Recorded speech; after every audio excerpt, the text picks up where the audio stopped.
te sika bande konanga nyonso sika bozali bino bat bomesana kolanda actualité politique na temps réel na bande ko nyonso o bozali partout dans le monde to pesi bino penambote makasi mingi sika bozali actualité politique dans République démocratique du Congo sans plus tarder mon mboka Zedon Sweli o azo informer bino soki na lobité na kokufa malamu na loba na kufa. Qu'est-ce qui se passe? Guerre échange système o to ande comme on a toujours na est mais commis état contre État au Mwanamboka invité na biso Mwanamboka René o akomeka moi kolobela ba point wana bongo toko simba lisusu makamu oyo peuple congolais bande ko senga mettre fois pas ya chef de l'État le garant de la nation dissolution ya parlement to suki wapi une année déjà passée o tozali ko kene toko zope lisusu na ba déclaration politique ya ba imboka mususu sans plus tarder na ko senga na Chilombo oyo Kombo Arnold Oazena sima ya caméra afongole nga ba image amona invité na nga to pese mbote bongo to meka mwa kosolola makambo ya lelo mbote mwana mboka mbote papa journaliste mwana mboka par rapport ya situation o tozali komona guerre ya deux états République démocratique du Congo na Zambie oyo République populaire o to benga na kombo ya Chine o ezali na même mise na sima ya Zambie koloba boni nani azali ko pousser guerre wana esalama elongwe na est komi ya état contre état. Merci beaucoup. Je tiens à remercier d'abord Bandeko Balandio Baolandanga partout. Na pesibino mbote de partout où vous êtes. Problème, il y a lobby, j'ai eu pas mal des appels, j'ai eu pas mal de messages. Il y a bateau bazali kolukabaye ba réellement qu'est-ce qui s'est passé na frontière à Zambie, Congo? Qu'est-ce qui se passe na Tanzanie, na Tanganyika? Il y a un souci. J'essaie de parler, mais c'était en grosso modo, il fallait aujourd'hui détail, il y a problème on a. Alors, vous allez m'excuser parce que ça va prendre du temps, mais ça vaut la peine parce que Zali, problème très capital ya mboka na biso. Lelo, il faut batbaye ba qu'est-ce qui se passe? Ah, tozana bino, ce qui bomona bimi nandako, c'est parce que il fallait répondre. Au lieu de passer à makamusi, il fallait batbayoka réellement ce qui s'est passé. Tout a commencé avec le problème. Il y a contrat, il y a 5 chantiers. 5 chantiers Zaki, projet à Mwanamboka Joseph Kabila. Le contrat, il l'a signé avec Chinois. Mais pas avec le gouvernement chinois, avec un groupe d'individus au Bayaki Kosa Moussana Congo. Erbandekwana ba commune à Congo, ils avaient un contrat à eux seuls comme des individus. Le gouvernement chinois a moni que non. On ne peut pas coopérer avec un État, avec un groupe d'individus. Il faut coopérer d'un État à un autre. Kabila, s'il faut l'appeler sénateur à vie, il n'avait pas eu la souvenance ou l'intelligence de voir que la RDC c'est un grand pays. Il faut qu'un grand pays comme le nôtre puisse coopérer avec un autre pays qui est la Chine. A-t-il contrat entre un groupe d'individus et un État? Et le gouvernement chinois s'est révolté après. Balobi, non. Il est fait mandat, bien sûr. Mais ce qui a accueilli, le gouvernement congolais ne va pas traiter avec des individus. Il faut qu'il y ait un contrat d'un État à un État. Qu'est-ce qu'il faut faire? Il faut signer un contrat na Congo. Babandi, révolution de la modernité. Révolution de la modernité, bazu marché nyonso, banzela nyonso, bapesi Chine. Et la Chine, a moni marché, a moni bomengo ezana Congo, a moni minéraux ezana Congo, la Chine a dit, je vais devenir la première puissance mondiale. Et Pessi, Kanda et jalousie dans les États-Unis d'Amérique. États-Unis attendaient les élections à bras ouverts. Kabila connaissant le complot, a boy kopesa. Chance na ba occidentaux, ba pesa mongo élection pour bas en même hésité. C'est le nez de problème de ces problèmes. Erba balobi toko superviser l'élection té, to pesa mbongo té, to pesa de logistique té. Mais nous allons voir qui sera gagnant des élections. Peuple congolais telemaki, boyebi mokolo tokendaki ko zwandeko Félix Antoine Tshisekedi Tshilombo, président chef de l'État, le commandant suprême de la République, à Lobi Boye. Je vais prendre ce pays non pour faire la victoire d'un camp contre un autre, mais parce que nous voulons célébrer la victoire de la démocratie. Mais pour célébrer la démocratie ou la victoire de la démocratie, il y a des principes. Qu'est-ce qu'il faut faire? Il faut que c'est là où que le problème a commencé. La Chine a compris que non. Pouvoir recueilli. Comme Chadara Kozouate, Moutokozouza Félix, qu'est-ce qu'il faut faire? Il faut sauter premier. À sauter premier, à Touni Kabila. Aujourd'hui, nous sommes en train de partir vers votre fin du mandat. Qu'est-ce que vous allez faire après votre mandat? Ndeko Oakoya Simanayo, est-ce qu'il va respecter les contrats? C'est le problème. Kabila dit oui. Dauphin Nangaï s'appelle Emmanuel Shadari. S'il est là, il va respecter les contrats. Ça, c'est un contrat bien défini. Il a choisi la continuité au Babengaka, la continuité de la chose publique. C'est logique. Selon M. Joseph Kabila, c'était normal. Si Manangaï, l'État va continuer. Si Manangaï, les contrats vont continuer. Bah comprendre que Makamutu est OK. Bah chinois bazonge panabango. Quand il est resté ici au Congo, il a essayé de parler avec Félix Tshisekedi Tshilombo, alors candidat, a proposé, il y a un contrat entre Ngaï et Chinois. Est-ce que vous allez continuer? Félix lui a dit oui, nous allons continuer. Mais pourvu que ce contrat-là puisse profiter aux Congolais, ce qu'ils allaient profiter aux Congolais, on ne va pas continuer. Maintenant, Félix, tous les documents, Aza déjà wapi na Béatrice. Quand il a vu tout ce qui était les contrats de la Chine avec la RDC, il a dit non, non, non, non, ça ne peut pas aller. Ça, ce n'est pas un contrat parce que ça ne profite pas à la RDC. Tout ce qu'on fait, c'est pour l'intérêt de la Chine. Mais les Congolais vont profiter.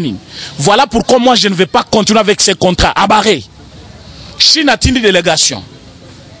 Koutani naïe. Avant investiture naïe, jour moko. Si vous voulez des vidéos et un témoin, moi je vais vous les donner. Ils ont demandé encore. Nous voulons avoir votre investiture. Tozala au courant. Tozala d'accord que nous allons continuer.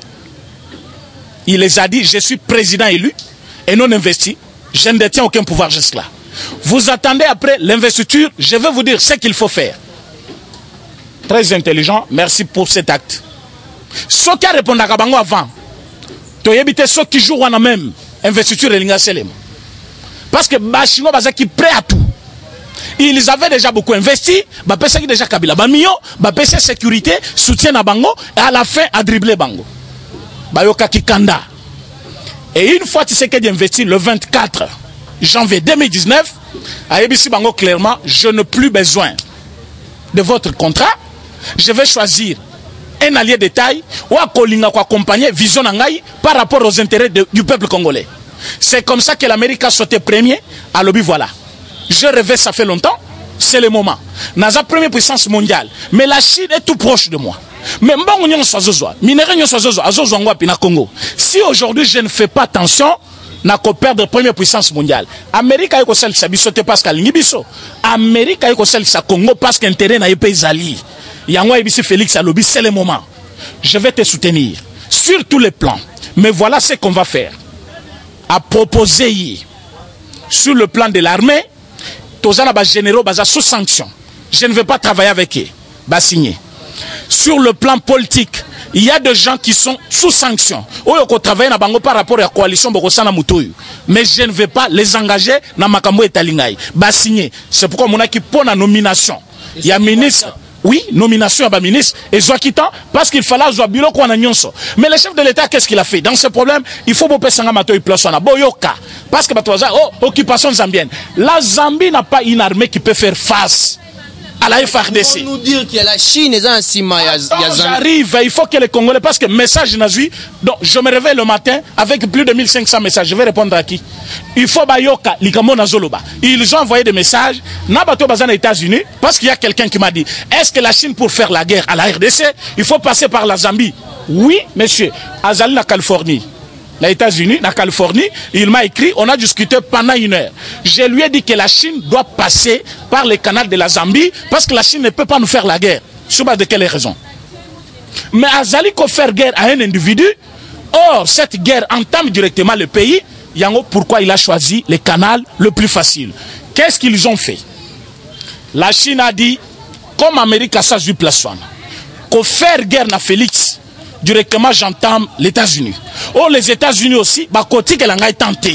Comme je suis une puissance en devenir, nous devons respecter. Comme je n'avais pas un contrat avec Félix et que Bango va sauter premier, je vais continuer avec Kabila. Mais Kabila n'est plus au pouvoir. Qu'est-ce que je vais faire? Kabila a proposé un voyage. Dans le bac une émission passée, Azoke Dubaï, Baboye les voyages. A proposé deuxième voyage, Baboye les voyages. Yango Yokaki, Ote, Aze étiquette. L'aéroport na kati ya kingakati aéroport ezali apumbaka na avion na yendenga lingi akendaka nenga lingi mukande bimi na présidence balobi aucun avion ne paye voler les terres congolais ou les sels congolais, ceux qui n'ont pas passé autorisation. C'était par rapport à quoi? Empêcher Kabila à voyager. Il partait faire quoi là-bas? Na Chine. Pour signer contrat, comment va reconduire? Bachon ba moni ke basuki batine délégation mibal. Ba sali brèche avant élection ya ba gouverneur. Ba lobby fait tout. Na kati ya Tanganyika, Goma, soit Katanga, Lualaba, chaque des gouverneurs avec qui on peut collaborer. Comme ça, au travers de ces gouverneurs, nous allons profiter pour Tozwa Mbongo na biso. C'est comme ça, Bache Mouyej, na Lualaba. Bache gouverneur Oyebi na kombo ya Zoé Kabila. Na Tanganyika. Avec l'idée que ceux qui bango bazakuna, bakoyi ba mbongo na bango facilement, bako profiter mbongo na bango facilement. Qu'est-ce qu'ils ont fait? Une fois que ba gagné Paris na bango, une fois que nani akomi kuna gouverneur na Tanganyika, ils ont préparé boule na bango autrement que nous on pensait. Zoé Kabila a traité avec le milice de Kyungu. J'ai dit, oh les lobbies sotozo landa to kanga, batubabimi, nous les ressortissants dit. Il faut que cette histoire cesse. Si nous voulons un Congo nouveau, laissez la justice faire son travail. Aujourd'hui, je vais demander à tout le monde. Monsieur Moukouna est en prison. Il est du Kassai. Est-ce que yoyoki ba Kassayen, babimi balobino, biso ba ressortissant 2. Basali angote. Mère bakangi ndeko kamero yokaki, ba ressortissant de babimi, balobi nous les ressortissants 2. Nous condamnons avec dernière énergie arrestation à Vital Kamer. Balande la Kungu, Jedon, Oa Bomi Batu, na place au Benga triangle de la mort. Batu babimi balobi, nous les ressortissants 2. Je vais vous dire une chose. Bazali Kolande la Kungu, Kungu était en liaison avec Zoé Kabila. Qu'est-ce qu'il voulait faire? Balinga qui rébellion et bandela na niveau ya Tanganyika. Basombe bateni. Bateni na bango yaki 18 wagons. O bakangaki yango. To kangaki yango bakangaki te parce que service de sécurité kangi yango te. Batu bakangi yango o bobenga ba parlementaire debout. Na kati ya Kasumbale sa balobi oyo teni ekobimate. Ba pasula bonakati teni militaire. Confusion entre ba milice na FARDC. Les soucis c'était quoi? Plus confusion ezali, ba comme manatongo comme ba militaire ya FARDC, Nabutu, bazo samsa na bango comme ba rebelle. Quand ils ont tenté, bamoni ke bakangi batenu, Zoé a changé de boule. On a malade dans l'Afrique du Sud. Il y a qu'Afrique du Sud, lobby teni mususu outi, côté ni Zambie, bakangi yango lisusu.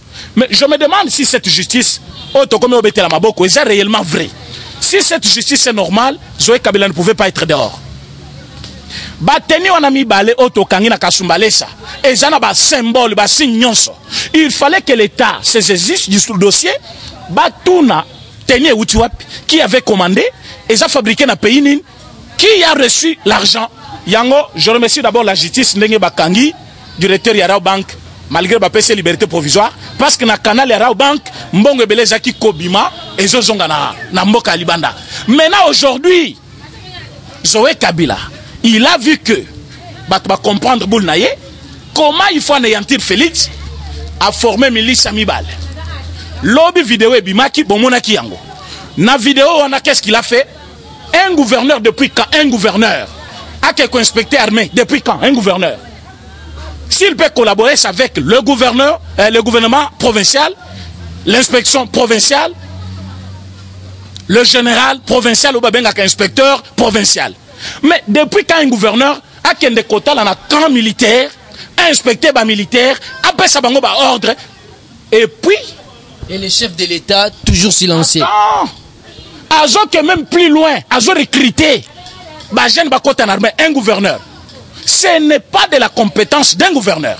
Mais Zoé Kabila sali yango na Tanganyika. Avec quelle boule? Bazo formé milice. Quelqu'un m'a écrit, il y a en France. À l'objet président René, c'est comme si vous pleurnichez. Non. Quand on vient vous le dire, c'est-à-dire nous sommes déjà au courant de ce qu'il fait. Est-ce que quand il le fait et que nous sommes au courant, est-ce qu'on va le laisser faire? Non. Qu'on ne vous trompe pas. Quand on vient parler à la télévision, c'est que nous avons déjà l'information et nous savons quoi faire pour l'anéantir. Il ne faut pas oublier que s'il y a un service de renseignement qui marche, ça lui dépasse. Parfois, on va la pongi.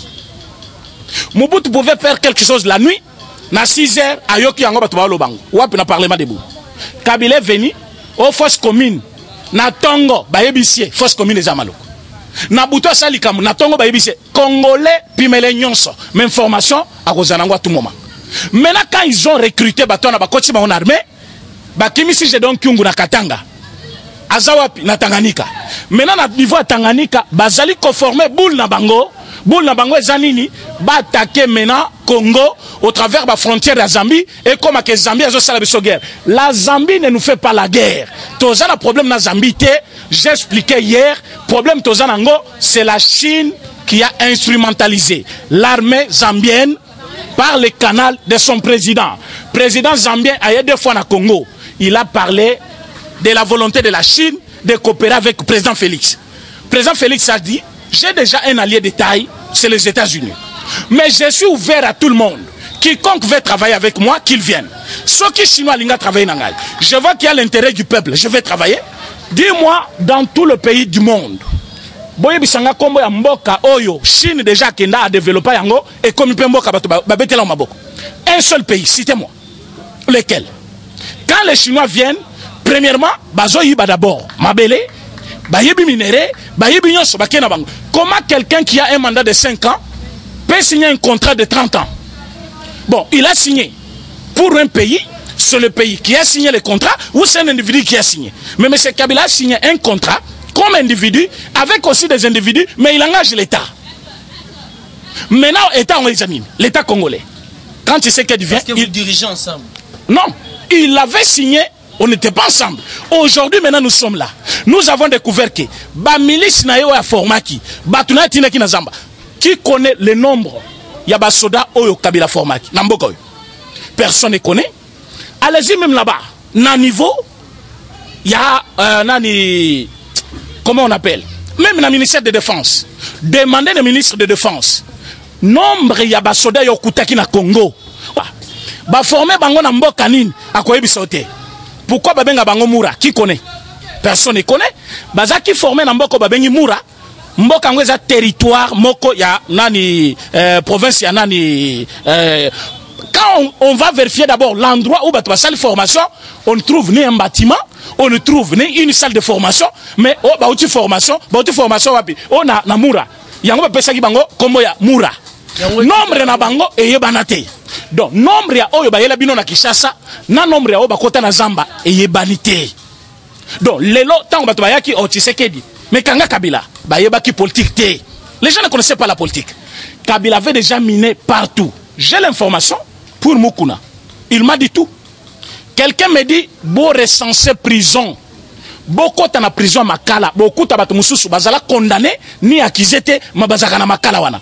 Leur service c'est quoi? Exterminer les Congolais nyonso o batombola musapi contre Kabila. Donc dès que tu entres en prison, au Kobimasat loboko elemba. Soit tu vas au poison, soit tu es déjà malade mental. Pourquoi on l'a fait? Parce que Bazakuna a déjà tous leurs services, c'est éliminé.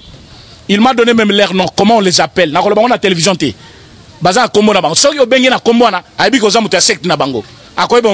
Mais nous allons ici utiliser le même nom pour les appeler. Pour toi, Toyo Babango, Baza na prison, Baza condamné, accusé. Baza Kaka na prison, Yamona Lobaki, directeur de la prison Makala, il doit être interpellé.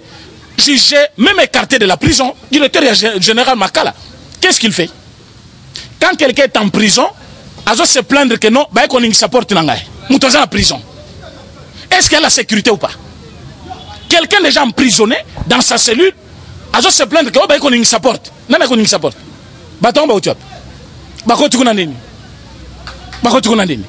Et il avait le téléphone à 2 heures pour appeler. Il a eu ce téléphone là-haut.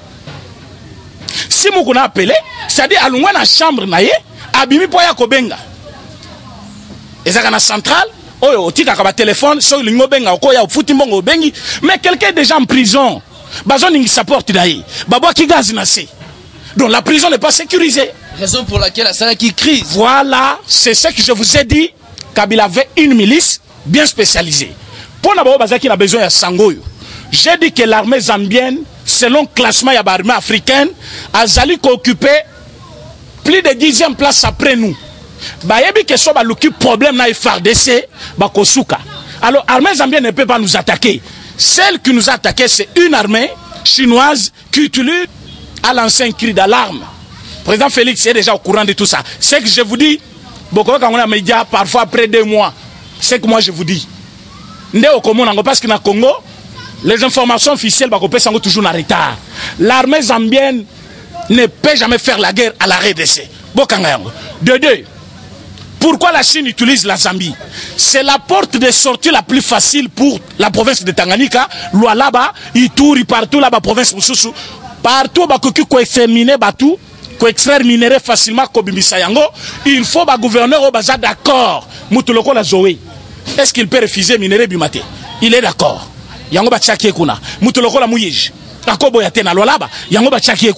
Donc c'était des plans stratégiques. C'est pourquoi nous avons, quand M. Fayoulou a tweeté, à l'objet qui est la guerre partout. Azan a raison. Bon confinement là aux États-Unis. Azan a raison. Moi je suis congolais d'origine. Les lois sur le province Nangaï, c'est au centre du pays. Place yo zali, oyebi ki oza congolais. Ce qui problème ya Congo ezali na mutu na yo. Ce qui problème ya Congo ezali na motema na yo. Olinge ko pesa solution malamu. Eza ko yebisa batute ke lelo na Congo, batu bazo kufa parce que il y a l'incompétence. Tu vas me dire que cette incompétence a commencé aujourd'hui parce que tu étais député national. Tu as déjà fait voter quelle loi pour dénoncer l'insécurité à l'est du pays? Depuis que tu étais député, tu as interpellé quel ministre dans le Parlement pour qu'à répondre dans mes gestions. Depuis que tu étais député, tu as aidé le gouvernement à faire quelle action pour l'intérêt du peuple? Rien.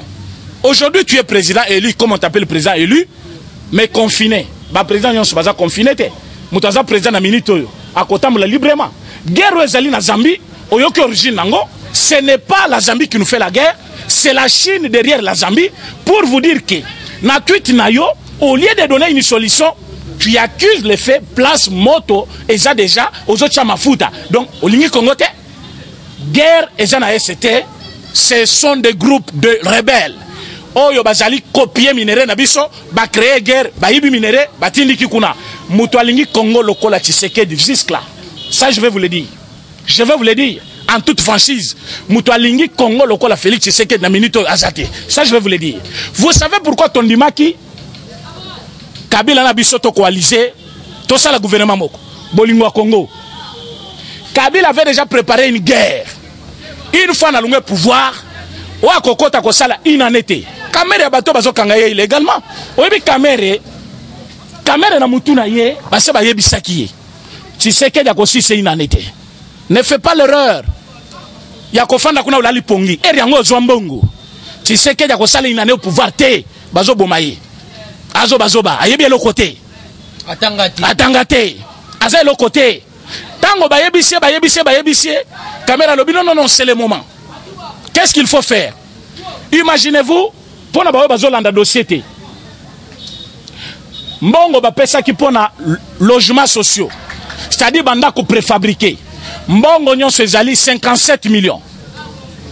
Sur 57 millions, les logistes azo senga na ndeko kamere 48 millions. C'est-à-dire mbongo bango ba saleli l'état congolais a combien? 7 millions. 9 millions. Donc ba pesa mbongo ya l'état 57 millions au sala musala. Yo longoli 48 millions au saleli kaka 9 millions.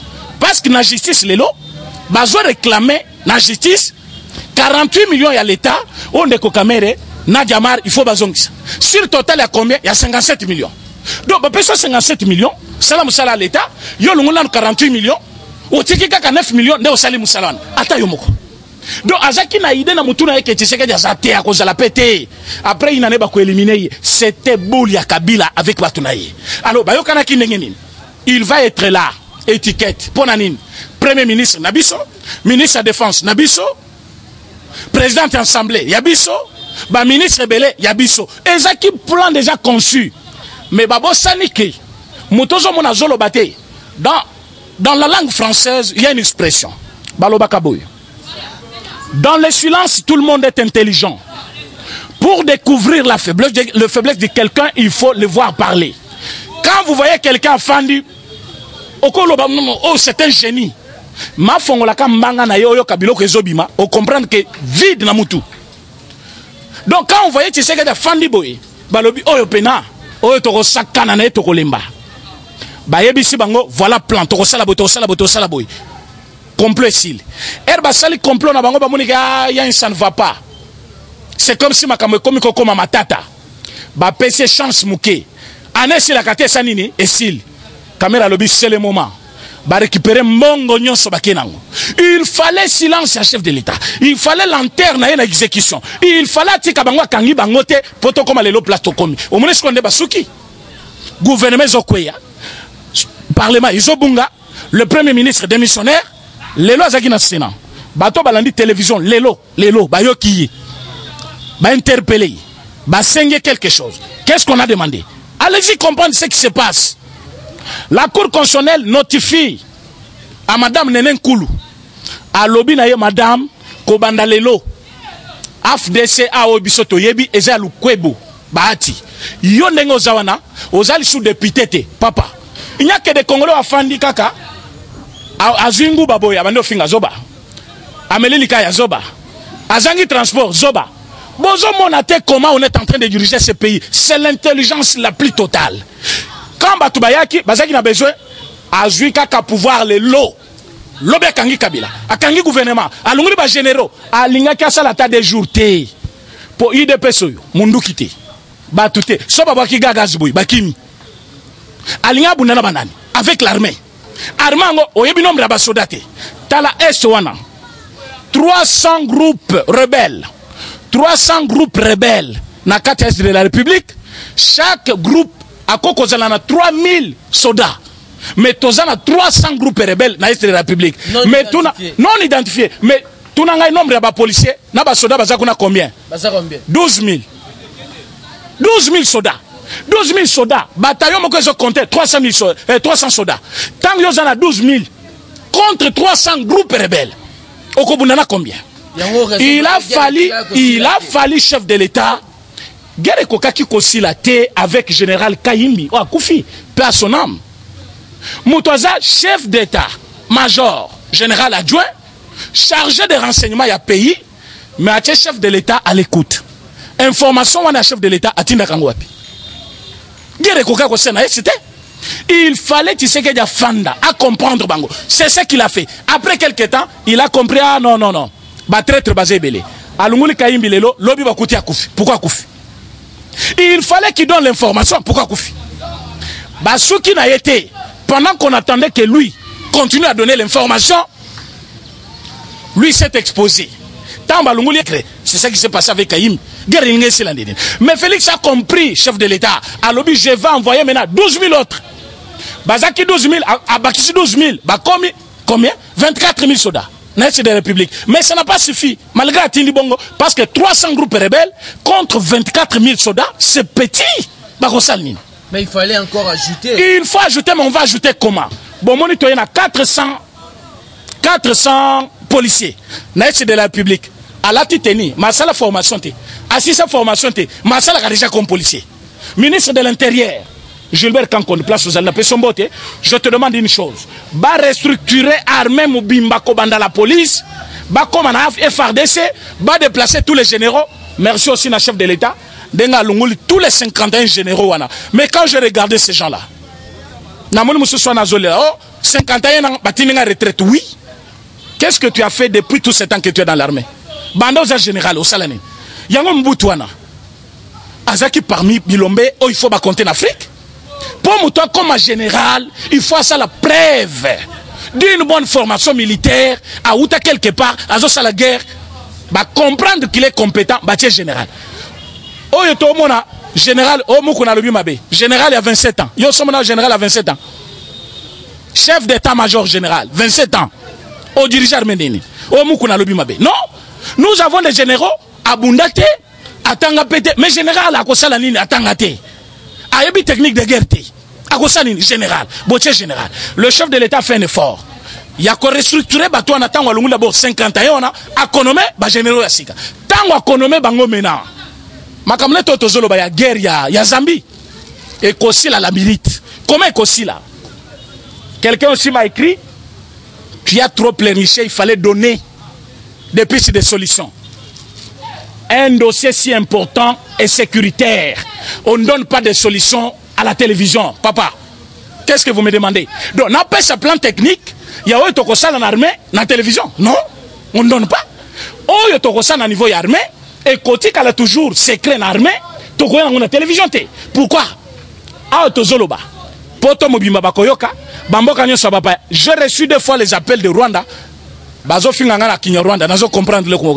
Quand j'ai soumis au Joana, na une femme que je connais qui comprend Kinyarwanda, c'est celle qui m'a dit que Bazo Fingayo. Azo Finga Kinyarwanda. Mais le problème est ça congolais. Mais Moutazo Finga za Rwandais. Pourquoi Azo Finga? Donc vous comprenez que non? Tozali ko attaquer, tant que tozali ko attaquer, ils ont tout tapé bango côté na bango, bazali kimiate. Dans notre souci, on ne veut pas que les Lomboka et Congo et comme à diviser les bateaux Kanisaki. Mais c'était ça le plan, il y a diviser 12 provinces à 26. Bateaux comprendre, de 11 à 26 avec objectif de balkanisation. Chaque province est comme autonome. Les loyers Bissangai, comme dans la province, tout n'a qu'à moi na mouké. Gouvernement n'a pas de à quoi sauter. Mais yo Kabolimboka, au lieu de 11 provinces, tu as comme 26 provinces. Ndako gouverneur a kofanda Izawap, ndako izate. Bana bakotanga na école oyo. Balo bakeba toza batu ya province telle. Bakende na ndako nini o bakobenga hôtel de ville ezate. Bazwa kamongo combien ya gouvernement central et yebanité. Rétrocession oyo kakiawa. Kimbuta lele alobi matata tikala ko pesa bisote. Matata alobi gestion na ya 12 ans. Azo justifier on a 4 ans ngai. Ngai matata comme premier ministre, j'ai fait 4 ans. Mais Kimbuta a fait 12 ans.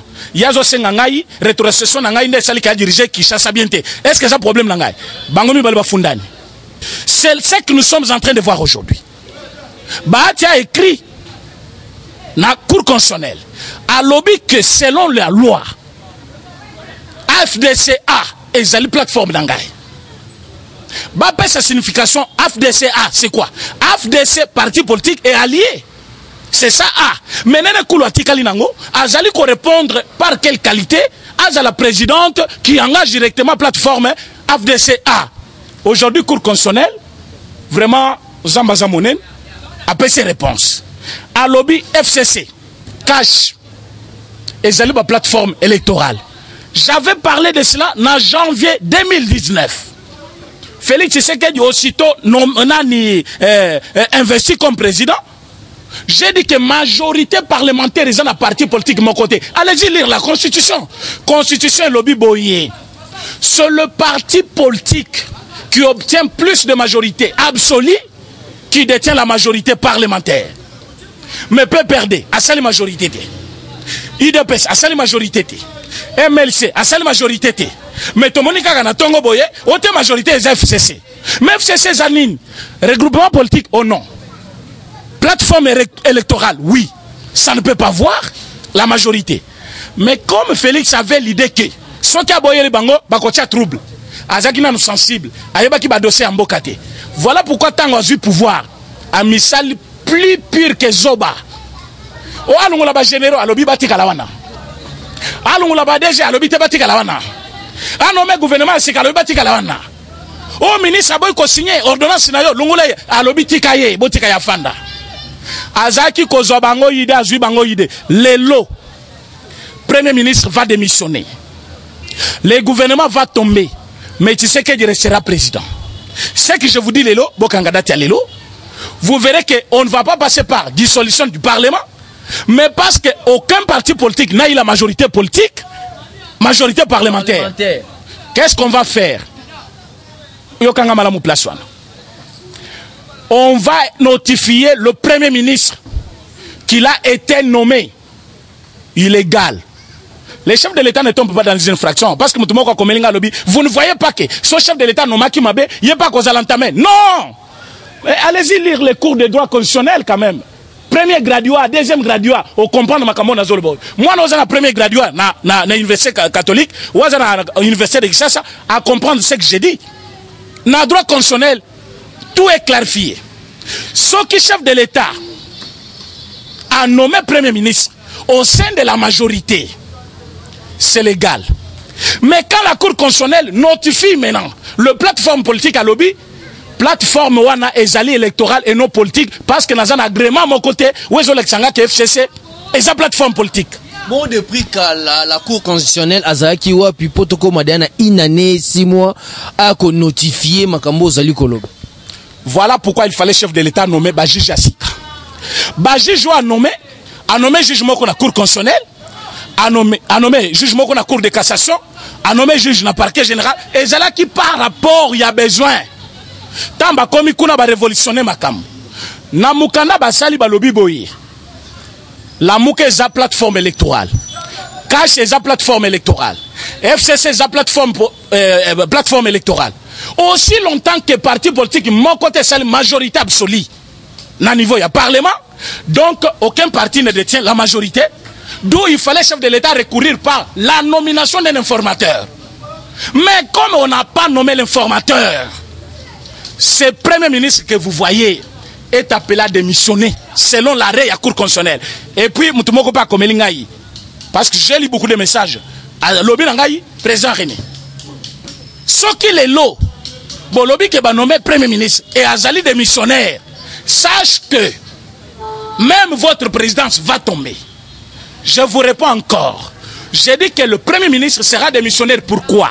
La notification viendra de la Cour constitutionnelle et non du Parlement. Oh non, il faut pas voter en Parlement. Non, même le Parlement est illégal. Parce que plateforme, mon côté c'est la majorité. Premier ministre, à quoi nulle part, il fallait la nomination d'un informateur. Les lotango balobi clair, balobi majorité, ni na cash, ni na Lamuka, ni na FCC. Bah, personne n'a raison. Maintenant, chef de l'État n'a pas informateur.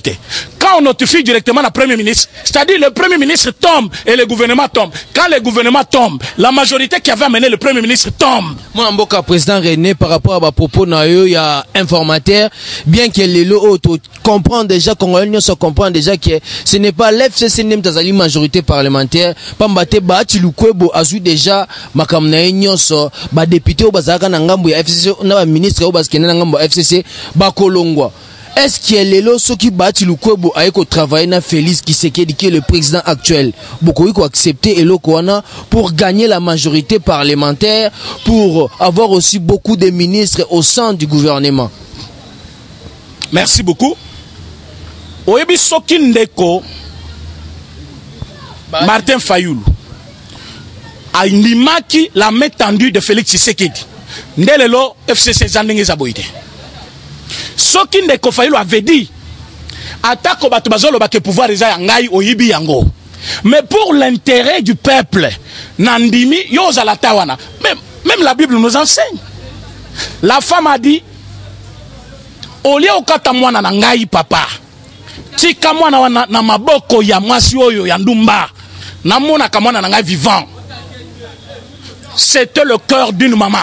La dame a compris que ce qui bakati mwana de yo somo mutu mukolo mwana alo bakeno kata ikaka biten mibale. Ce qui bakati mwana kufit bakokunda ye. Mais maman alo bakini tika mwana wana vivant pesa ye.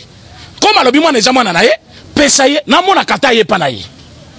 Ce qui mboko ezaki mboka Martin Fayoulou. Alingaki aloba président Félix ba proclamer yo gagnant des élections. Mais yeba que élection aujourd'hui ozwaka yangote ngainde président ba votaki. Mais pour l'intérêt, il y a peuple. Tout fan ensemble, tout canissa. Président Félix Alobi na ye, loboko yango. Yaka to sala, ta bokonzeza ya yo. Ndengo lobi zaki ya yo, mais yaka to sala. Alobi na ye, la main est sale. Je ne touche pas, la main est sale. La main de Félix est sale. Magé Rolandeti na États-Unis. Yaka to solo là. To coopérer. Nazonga premier ministre. La main sale. La main sale, 38 ans à lutte, 37 ans à lutte. Batuba kangami, batuba koufi, baziksi, batuna limité. Les notes aussi pouvoir yo la main sale. Nana proclamé Tshisekedi gagner les élections. Nanga mutuanani ya Kabila. Cour constitutionnelle le proclamé Tshisekedi président nani. Cour constitutionnelle ya Kabila. Mutu moko ta pesa ki bango confiance. Que bakoki ko proclamer mutu opposition. Mais on a proclamé mutu opposition. Tshisekedi est même président. Lui a refusé de coopérer avec lui. FCC a commis ma casse. Elle a commis ma casse. Bati abimi. Bati moko chef de l'État joie qui est. Majorité l'ingénieur Zalaté. Le chef de l'État joue les sagesses à lobby Fanda. Moment viendra, oh yo ko récupérer place na yo et to coaliser. Oui, Ndekoba tu avais déjà compris. À lobby ça va, je ne vais pas m'agiter, mais le moment viendra. Moment ngoyo. Bah tu vas récupérer ba siège na tout. Batazana 116 députés. 116 députés indépendants au Bakozala. Parce que tous les députés classés, élus sur le label FCC, Bakozonga na ba parti politique na bango, d'où majorité Kozalate. Maintenant, on va travailler avec les chefs de l'État, bangonde bakosa la majorité parlementaire. Ce qui va ser la majorité parlementaire, c'est alors qu'on nomme premier ministre. Donc, histoire ya Kabili, autant Mwamba, autant Balobi Lunga, Abou, Pia, Bafandi Kuna, to comme la majorité à Sika, ba nommé gouvernement à Sika. Imaginez-vous le pays local, la Suisse. Je vous donne l'exemple. Le pays local, la Suisse, pays où les économies fanda. Bazalina, 7 ministres. Je vous dis 7 ministres. 6, 7 ministres. Mais Congo, il n'y a pas si. Budget à 10 milliards. Tout va atteindre en haut, 65 ministres. Et ministres, moi, ils ont touché combien? 30 000, 40 000. Congrès, ils ont coté ça combien? Ils ont coté dans le congrès, il y a jour moko. Balobino Kabound, Moutalukuta, Moutaïdepes, à Kossi. Bafouta à 7 millions de dollars par jour. Qu'est-ce qu'ils ont fait? Kabunda lobi bossa la calcul. Christelle Voanga place aux alliés son beauté honorable. Aux amoutaï de pesté. Mais aux alliés députés élus ya Kishasa. Au lobby que nos jours on a fouta kabiso $1000. Maman, ton dimi, ba fouta ka $1000. Yo mutoke kaka qui sont pour au tomboli, qui sont contre au kitisi, jour moko ba peso $1000. Mais muto tangisi pendant 30 jours, ba peso $100.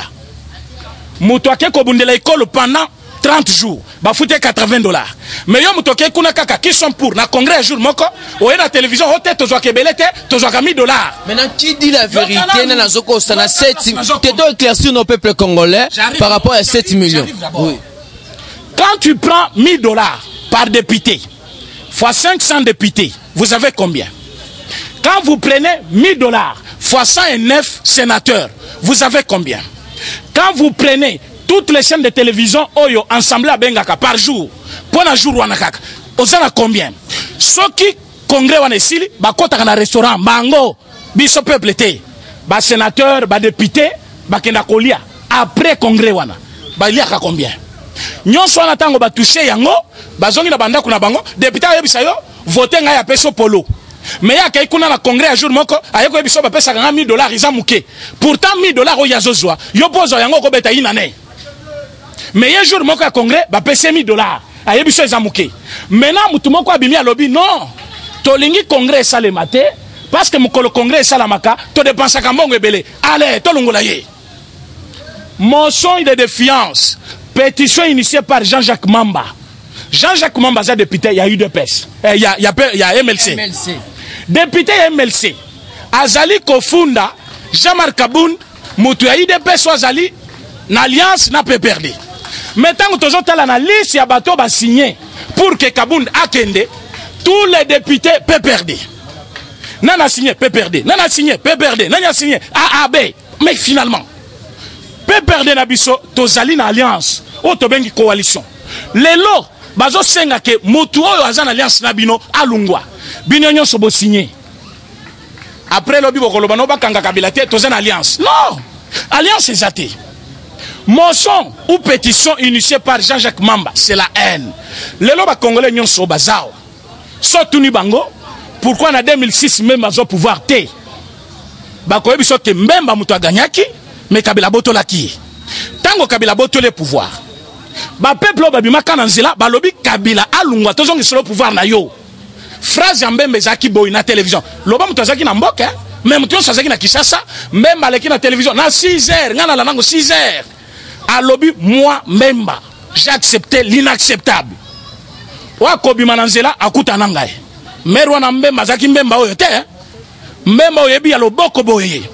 Mundu kitala munini. Je vous dis, Mbemba zana ba milice ya ba otali soda boyo lobi ata mobuta zaki boite. Mais abimi na télévision lobby, oyo yakobi mananzela akuta nangaye. Nana ubima. Na biso de pesto fana na kati. Donc bango ba yebisa biso nanu pourquoi ils avaient accepté l'inacceptable pour couper sa leçon les lots. Mais par contre, Jean-Marc Kabound n'a pas trahi. Il a dit la vérité. À l'objet jour mon corps congolais a souffrir. Ma ezate courant ezate classe à malongue ezate. Baoti ko bénéficier classe au fele kasikoy. Binoba qui a dépensé $6 millions na jour moko. Toboyi. Motana za mutumabe azana éthique te ayebi politique te lungula ye yango ba signer pétition yango to sengi peuple congolais boza la sima ya mwana mboka Jean-Marc Kabund boza la sima ya Félix Antoine Tshisekedi Tshilombo alingi mboka so alingaki te mbela sakanga Kabila mais soki ba kangaki Kabila mubulu ekoti na ye moko kutu alungwe mutu moko talinga diriger mboka bato zo monango pete aswa kangaka Kabila nde makambo échanger soka kangaki Kabila nana yebaki kemindu kezaki na Gombe pona kati ya confinement oyo bino bomoni confinement tolobaki yango na télévision bato babimi o intox non na kati ya confinement na Gombe il y a eu des choses il y a eu bandako oyo ba mindu ke bomba maki il y a eu ba rebelle ba fandaki na bandako ya batu na confinement na Gombe babimisi bango bakangi bango mais parfois baboyi qualité opinion publique pour ça makelele te mais qu'est-ce qui s'est passé nous avons traité avec Kabila dans les soucis à diminuer ye batunde bazoye bate Kabila boyebaki ya 2019 oyo bayebisa biso o aboto l'avion présidentiel akenango eza Kabila lelo Kabila azaki koleka na cortège eza Kabila lelo Kabila obino boyebaki na 2019 tango Tshisekedi ya utuko zo pouvoir eza Kabila lelo tolobaki plus tozokende plus à diminuer plus tozokende plus à kopema lelo Kabila va disparaître avec bako équipier na ye mais soki to kangaka ye ndenge bato ba oh il fallait ba kangaye le même jour bolinga bakangi Kabila lelo bacheli bino char de combat na IDPS libanda wana bokangi Kabila lelo bacheli bino ba policier et bon opposition to ça l'opposition bien sûr mais liboso IDPS bachaki tante ya monine ba policier plein Tshisekedi était très intelligent. Il avait compris. Président Félix avait compris que les lots ceux qui ont kangika Kabila, il était très sage. Kabila est en train de disparaître. Officiellement et systématiquement. Ceux qui les lots a kendaka na brutalité wana. Batunyo so balinga batelema. Moninga cédé pouvoir na pété. Yo ke ko kanga yo moninga ngo perdre nyonso. Kabila linga qui a renversé ye na moyen armé. Mais comme population, à ça peut ça qui pouvoir. Il faut conserver le pouvoir avec beaucoup d'intelligence. Yango pas so bato bazomona. Même moi si so ka zuizemi avant bota, pas c'est comme akakoleka. Mais ça boti a bosalaka. Oui, il faut les cas. Il faut les cas pourquoi? Il fallait les cas pour que Kayim Yakoufa servir de renseignement to récupérer. Il fallait les cas pour que Toye Babana baza ba traître, les lots comprendre non? Mbongo ebimi na caisse à l'état, na gouvernement central, babimi 57 millions, muto se servir na 48 millions, atigeli l'état kaka 9 millions. Bakangi yo bimi non, nous les ressortissants de Nord Kivu, nous condamnons. Vous condamnez quoi? Il a volé, il a volé. S'il a détourné, il a détourné. Moi, j'aurais voulu voir aussi les notables de Kassai sortir dire que non, l'arrestation de Moukouna est arbitraire. Mais ils ne l'ont pas fait. Pourquoi ils ne l'ont pas fait? La justice doit rester au milieu de tous.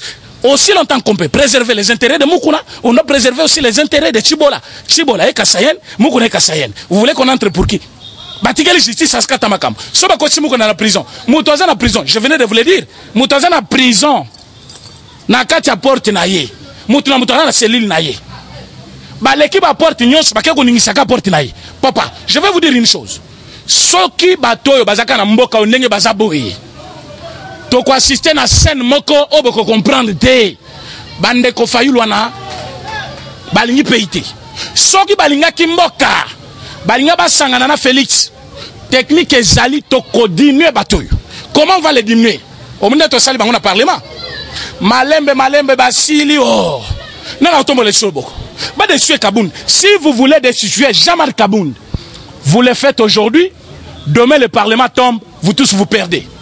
Et quand vous perdez, on a une nouvelle majorité, un nouveau gouvernement, un nouveau Premier ministre, on avance avec une nouvelle république sans vous.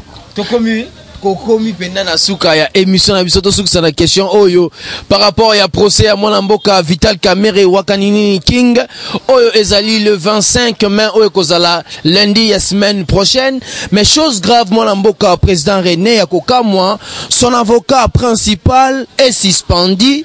Quelle aventure et tigali biso kaka 3 jours pour tokende na procès ya mwana mboka Vital Kamerhe oyo koloba nini par rapport ya Kana. En un mot, na bande konyoso bazali kolanda yo poto kompe na suka, le temps nous fait défaut. Wana question eza question en un mot te. Wana eza question munene. Question munene. Tala makambo ezali koleka na justice. Bakangi mwana mboka Vital Kamerhe. Balobi bakosambisa ye. Alobi ono, il faut basambisa ngai audience publique. Pour votre information, audience privée, elle a raté. Toute audience est publique. Quand est-ce qu'on appelle public? Oyo y a la défense na yo. Ba juge baye na batu na bango na ministère public. C'est déjà un public. Nenge toza 4 5 bon, c'est déjà public. Audience privée, elle a raté. Ote, il faut audience à la télévisée. Chaîne na ye kombo nango Canal Futur. Bakomeli présidence ya tribunal ya Gombe. Oh, il faut to téléviser nani audience. Bakomi kuna ta ba pesi bango dossier, mbala moko ba bandi mbango pas juge. Oh, tolingeza la huis clos, tolingeza la télévisée. Chef de l'État. Na batu ya nan ba se bandimaki. Biso moyen to changer les sous exacté. Par contre, les kutubo diffusé binomoko na Canal Futur, babaki si bino na RTNC.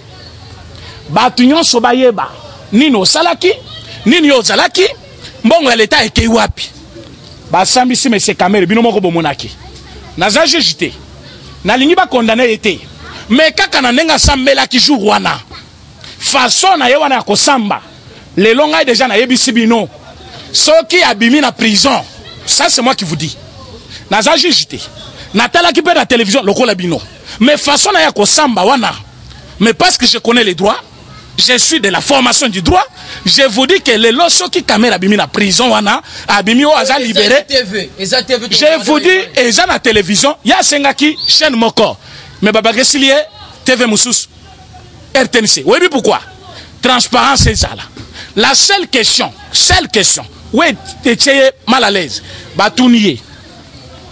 Mais ce caméra, tu agissais en tant que qui? Na dossier wana. Réponse les agini. Directeur de cabinet. Yo nanga itoza, yo sa journaliste d'investigation. Yo kana nous. Est-ce qu'il a de la République? Non, mon frère, mon frère. Il accuse directement le chef de l'État.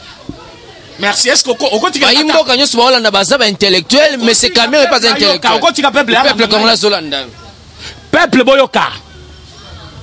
Le directeur de cabinet ezali fonction numéro 1 au niveau de la présidence. Azali est chef du personnel à la présidence. C'est comme étant chef du personnel à la présidence, Neba Pesa qui est supervision, il y a programme de 100 jours. Point trait. Tant qu'on va poser une question, dans le programme de 100 jours, il ne fallait pas que je suis directeur de cabinet. Parce que directeur de cabinet, c'est la fonction qu'il occupait, étant donné qu'il était directeur de cabinet, Neba Pesa supervision, il y a travaux de 100 jours. Mais il y a l'obinin, j'étais directeur de cabinet. Pour Babangat. Maintenant, tant qu'on juge batalier. Juge président, mbote place aux ali, na yoki oza mutu akimia, koyeba droit elengi. Tala bisonde totoka parce que tu yebi droit. Mutu ana bazo yebisa ye bien. Réponds à la question. Boyeba naza intellectuel, quelle arrogance. Réponds à la question. Je suis haute personnalité de ce pays. C'est ça la question posée. La question était, tu agissais en tant que qui? Superviseur bien sûr, mais on était 9. Hein? Vous étiez 9. Donc mutu nyonso, azana droit comme nous na banque parce que vous êtes 9. Non? Nous sommes 9. Yo musala na yo, ba opération bancaire. Oh musala na ye, opération technique. Oh musala na ye, ba engin. Il va plus loin. Est-ce qu'on yebi monsieur en face na yo? Na yebi yete to kopera kana, ba téléphone, na ba document. Yo za directeur de cabinet. Tu engages tout un État, une république. Misolo belé le cola 57 millions de dollars. Aux ali continue de lango muto au monate, au yebate par les canaux de documents, de télévision. Oyoki kosamba ya muto amibeng intellectuel. Comment yoki kozomi solo à l'État 57 millions.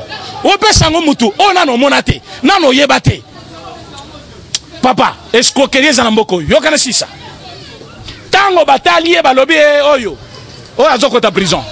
Ndeko na yeso ki neve akimi malamoko. Webi kenge tia c'est combien de kilomètres? Azoki mutu kapi. Frontières déjà confinées. Le chef de l'État, le ministre et le vice-premier ministre de l'Intérieur, vous devez frapper la frontière nyonso eza awati kenge. Massaro abimaki zelani. Pourquoi na kenge? Il est allé par quel moyen? Massaro a terminé na 4e rue, na limité. À l'obinin. Facha yeba place bazoyer.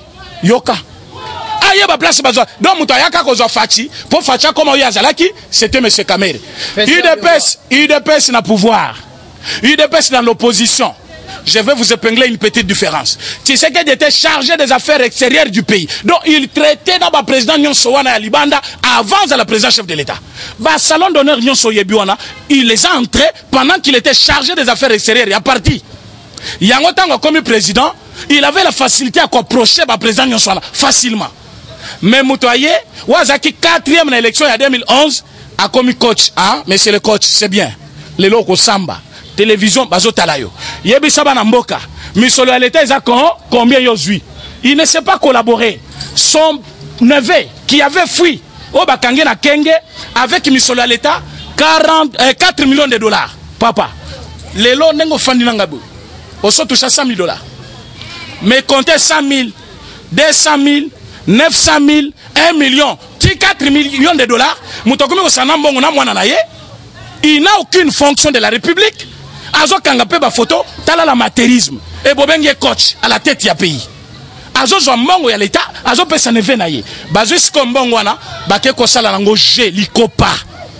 Bazo Sambi saye mukolo lobby. Aboy ko répondre na question à ta mok. Selon les lois, la loi, selon les droits. Bakozwa la peine la plus lourde, ne bakoma mikaye. Ce qu'il fallait pas condamner. Balinga ba c'est 8 ans ou 15 ans, bakozwa directement 15 ans. Pour nanine, refus de répondre devant le juge.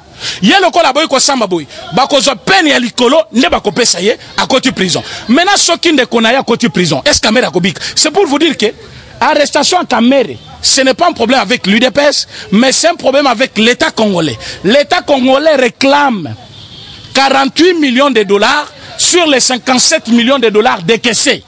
C'est comme yon a payé 57 000 francs nangai, ça le langandaku, aux 57 000 francs, au lungole 9 000 francs, au sel musala nangai, au kamati 48 000 francs, au tien la poche. Non, alors, tu sais que dinaï, bayokani ndengeni.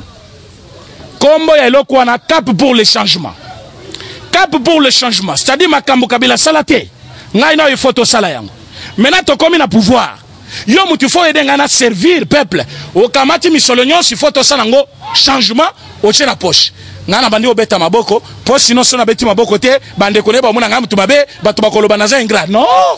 Il a mal fait, laissez la justice faire son travail. Lumumba kota prison, Kabila kota prison, Tshisekedi kota prison, Kamera kota prison, l'Obipe abimi président, mais qu'on laisse la justice faire son travail. On a ce niveau-là. Donc, à ce niveau-là, pour son avocat Wazali suspendu, c'est normal. Ndenge bomona ka profession yon subatu basalaka, ndenge oza journaliste boy. Je ne pense pas que ndenge ozo tendre nga micro to solana yo boy. Ozana makambo mususu kosala au même moment. Et pesa millions zelaté. Ndenge tozana yo boy. Oyebi ko za journaliste, ndenge opposer nga ba question, okosala likambo mususu te parce que selon déontologie na bino eza permité. Ndeko avocat azape na déontologie na ye. Soko comme il bosso ya ba juge, ozana comportement il faut adopter. Mais monsieur Kabila mwana Kabila, le juge principal ya Vital Kamerhe, liboso ya ba juge akati client na ye maloba ye moko aloba babotole maloba ayebisi juge les gamozo ça les en zelaté. Pourtant selon la déontologie il ne doit pas répondre de telle façon. Babotole maloba balobi koloba te abandi ko circuler juge en public. Ba comportement affiché chaque jour il y a procès à Vital Kamerhe selon déontologie il y a ba juge et viola qui droit na bango yango ba suspendre 6 mois. Donc bandeko balandi bomoni avocat principal wana ya Vital Kamerhe kombo na ye Kabila mwana Kabila o bomona ki na écran o abari adaki koloba mingi wana aza suspendu pour 6 mois akoki ko exercer comme avocat donc na minute oyo na procès ya lundi akozala te Vital Kamerhe aza obligé à jouer avocat mususu. Et même sans jouer avocat mususu na kati ya avocat na ye ba avocat mi bale ba lobby parce que boy ko coopérer na bango. Après si bango vérité à l'ikambouté, moyen de pas défendre et zaté. Bazo désister na bango, parfois lobby mukanda na bango ekobima parce qu'on en avait déjà parlé, baza batoyo, bazali comme si client a bengi mutalobe aux avocats, ya ko défendre ngai, mais na mi so batozo lek sabatuke, ya yebi ko lek avocat wana. Avocat sko limuni diminuer, avocat lobby non ça ne va pas, ngana tiki na ngai yo samba yo moko. Donc mosala na ye ya komona batu nyonso mike parce que yepeme ya Tshisekedi ya komi muke ndenga azaki peme ya Kabila komi muke na minute ezangisi place ne komi boloko, c'est normal. Merci mingi mwana mboka, je dirais to komi pena na suka ya émission na biso ya moko alelo ya sango ya Kongo na bandeko nyonso o balandaki biso o bosepelaki to bengela bino mwana mboka président René ameka moi kolimbola na ba question na bino o bosengaki na ba préoccupation na bino. Je dirais un grand merci na mwana mboka Chilombo Arnold Oazaki na sima caméra Oemeda Kingaine bisika o nyonso bino bozali partout dans le monde soki peut to mekai ko kende moi mabe soki peut to kende moi ko kende likolo na maloba na biso na ba propos et cela ki bino pasi na mutema boyeba ko komela biso na numéro oyo ezali affiché na bande d'écran na bino ngana bino tokutana à la prochaine bye bye.